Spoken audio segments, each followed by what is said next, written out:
Puji Tuhan, haleluya. Salam sejahtera bagi seluruh keluarga besar GPDI El Shaddai dimanapun berada.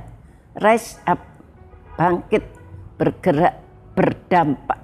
Biarlah kita menjadi anak-anak Tuhan yang selalu bangkit dan bergerak, berdampak dalam kehidupan kita.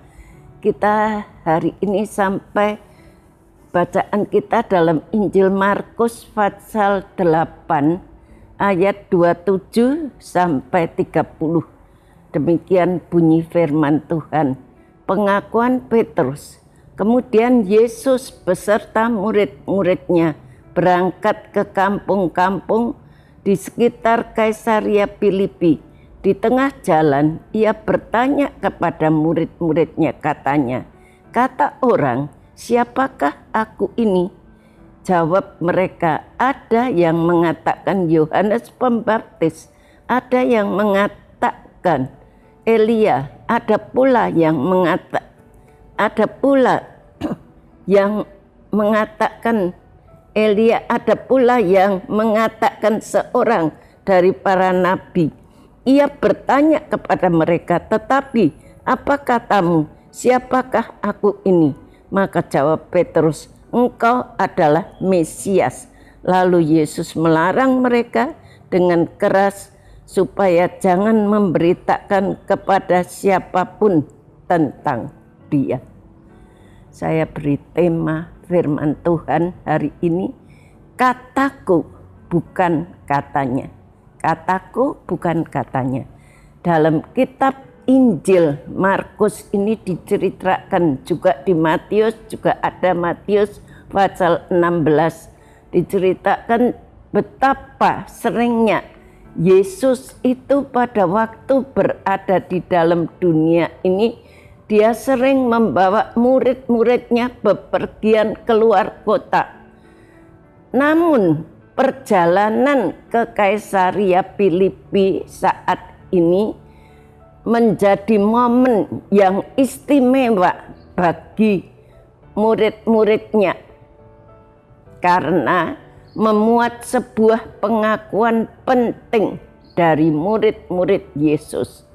Dalam perjalanan itu, Yesus menguji pengalaman murid-muridnya akan Dia. 2 kali Dia bertanya, "Siapakah aku ini? Siapakah aku ini?" Di dalam ayat 27b dan juga ayat 29a.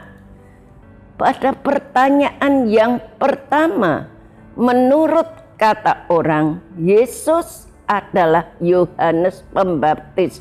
Yesus adalah Elia. Yesus adalah seorang dari nabi-nabi itu. Di dalam ayat 28 dikatakan demikian.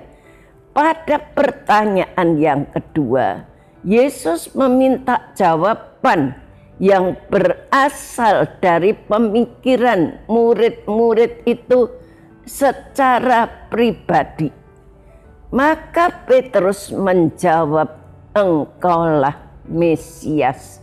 Dalam ayat 29b dikatakan, "Engkaulah Mesias." Mesias adalah sebutan bagi Raja Agung keturunan Daud yang dinantikan oleh seluruh bangsa Israel menurut nubuat para nabi. Di dalam 2 Samuel 7 ayat 12 sampai 16 itu ditulis juga di dalam Yesaya 11 ayat 1 dan 2. Kita baca saja Yesaya 11 ayat 1 dan 2. "Suatu tunas akan keluar dari tunggul Isai dan taruh yang akan tumbuh dari pangkalnya akan berbuah. Roh Tuhan ada padanya, roh hikmat dan pengertian, roh nasihat dan keperkasaan, roh pengenalan dan takut akan Tuhan.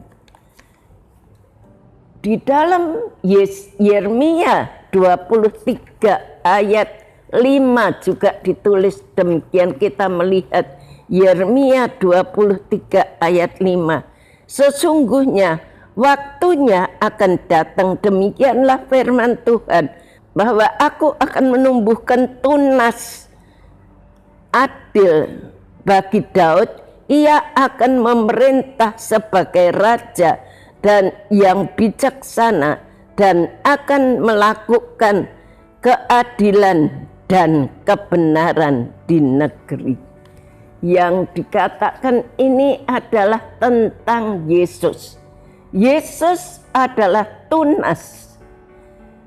Dan di dalam ayat-ayat ini Petrus, bagaimana Petrus bisa tahu bahwa Yesus adalah keturunan Raja Daud, padahal dia tidak pernah mempelajari silsilah keluarga Yesus.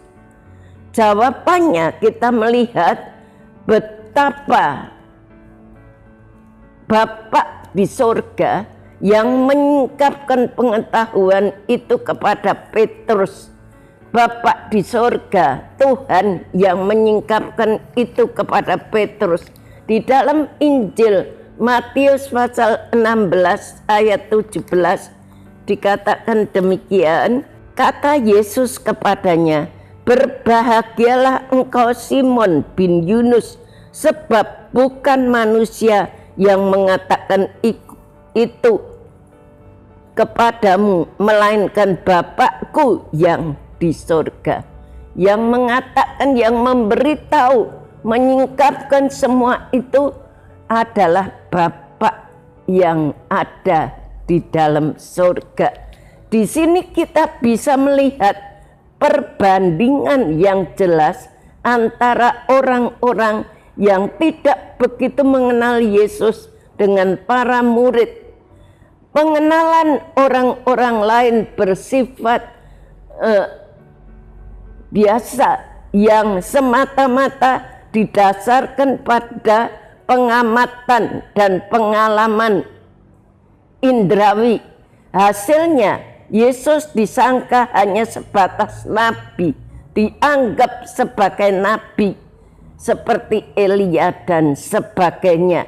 Akan tetapi pengenalan Petrus, seorang murid, didasarkan bahwa Yesus adalah anak Allah yang hidup, raja di atas segala raja. Meski kita tidak dapat melihatnya secara fisik dan tidak dapat menjamahnya, kita tahu bahwa dia sungguh-sungguh hidup dan berkuasa.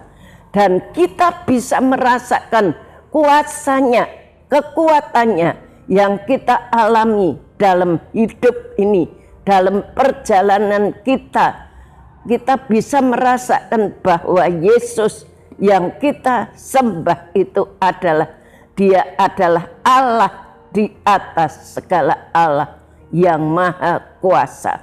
Bukan sekedar seperti nabi yang diduga oleh orang-orang, banyak kata mereka, Yesus itu hanya seperti Elia, Yesus itu hanya seperti salah satu nabi, Yeremia dan sebagainya.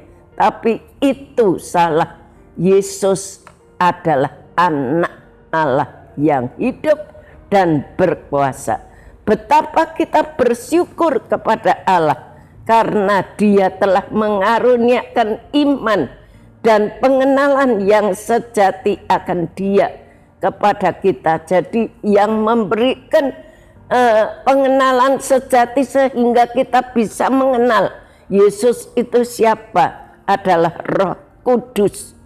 Orang-orang dunia tergelincir ke jurang maut karena mengandalkan pengertian mereka sendiri, tetapi Allah mencerahkan batin kita.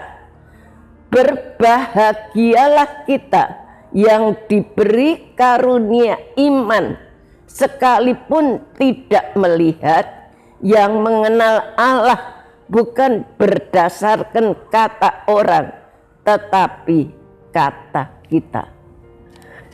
Kita percaya kepada Tuhan itu bukan karena dikatakan oh itu kata orang, tapi biarlah kita berkata itu adalah kata kita. Yesus itu adalah anak Allah yang sejati. Dia raja di atas segala raja yang maha kuasa.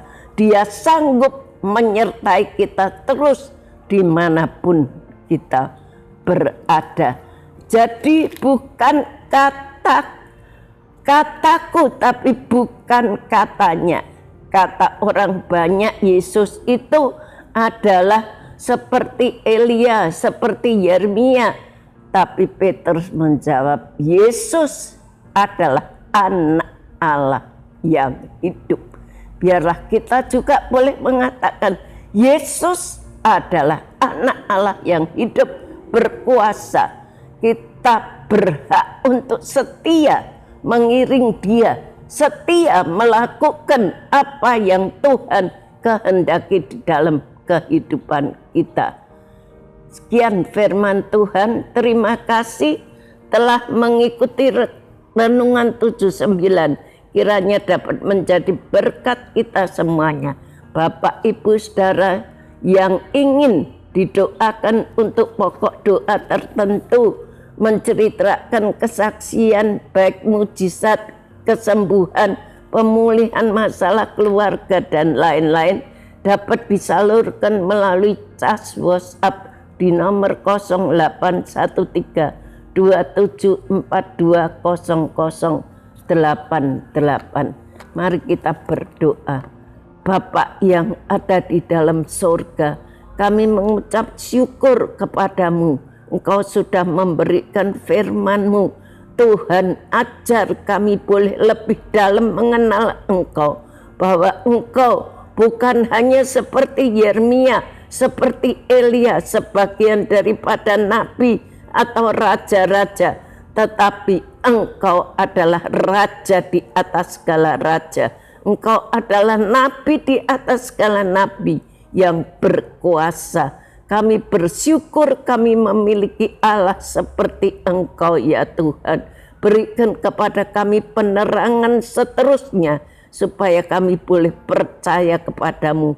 Bukan karena dasar dari kata orang, tetapi biarlah kami boleh mempunyai satu keyakinan bahwa Engkau Allah yang kami ikuti, Allah yang kami sembah adalah Allah yang hidup.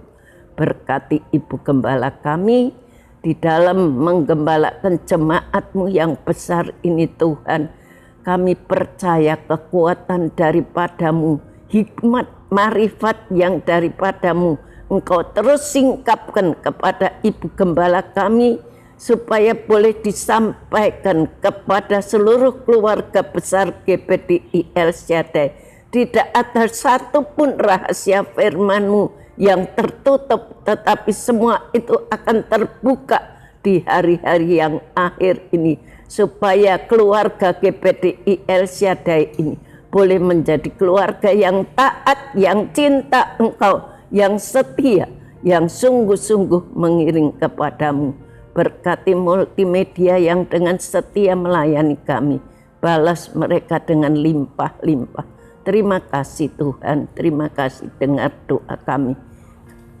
Kami berdoa keluarga besar GPDI El Shaddai akan bersorak-sorak dan bersukacita karena kasih setiamu, sebab Engkau telah menilik sengsara keluarga GPDI El Shaddai, telah memperhatikan kesesakan jiwa keluarga GPDI El Shaddai.